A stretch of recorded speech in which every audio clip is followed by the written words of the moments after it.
menyembunyikan kejahatan itu di balik ayat-ayat kitab suci. Sejengkel saya bilang di rohani, di gereja tuh rohani sekali, tapi kalau di tempat kerja jadi roh halus. Kehancuran bangsa ini, kehancuran moralitas bangsa ini lebih parah, lebih hancur daripada kita fokus pada pelanggaran HAM.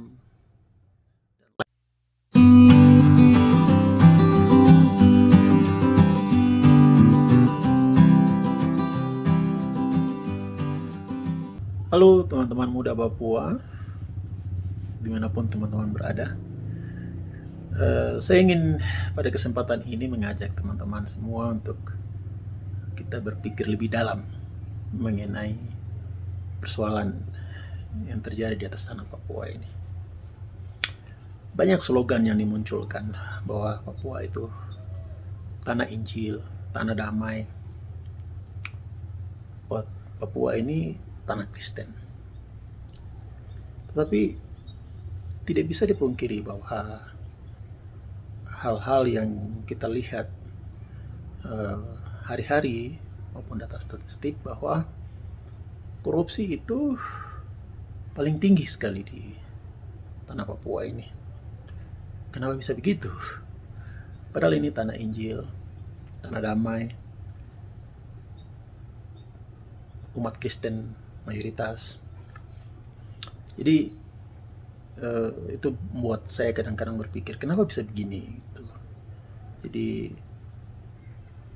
di lapangan, pengalaman saya semenjak pulang kerja di Papua ini, kita rapi sekali menyembunyikan kejahatan itu di balik ayat-ayat kitab suci.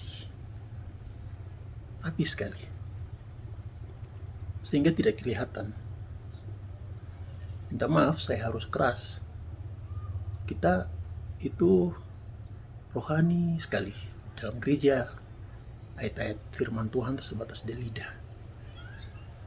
Tetapi dalam tugas dan tanggung jawab, itu tidak terlaksana. Tidak terlalu kelihatan etos kekristenannya itu. Padahal kita mengerti bahwa suara kenabian, mandat daripada Injil itu, kita disuruh jadi saksi, kita jadi terang dimanapun tempat tugas dan tanggung jawab kami. Tapi itu tidak kelihatan. Jadi itu yang saya bisa, kalau saya jengkel saya bilang di rohani, di gereja tuh rohani sekali, tapi kalau di tempat kerja jadi roh halus. Keras memang, tapi faktanya begitu. Oleh karena itu saya pikir begini, ada yang salah dengan cara kita mengelola dan menjaga tanah ini. Jadi untuk jadi bahan pemikiran teman-teman muda semua, kehancuran bangsa ini, kehancuran moralitas bangsa ini lebih parah, lebih hancur daripada kita fokus pada pelanggaran HAM dan lain sebagainya.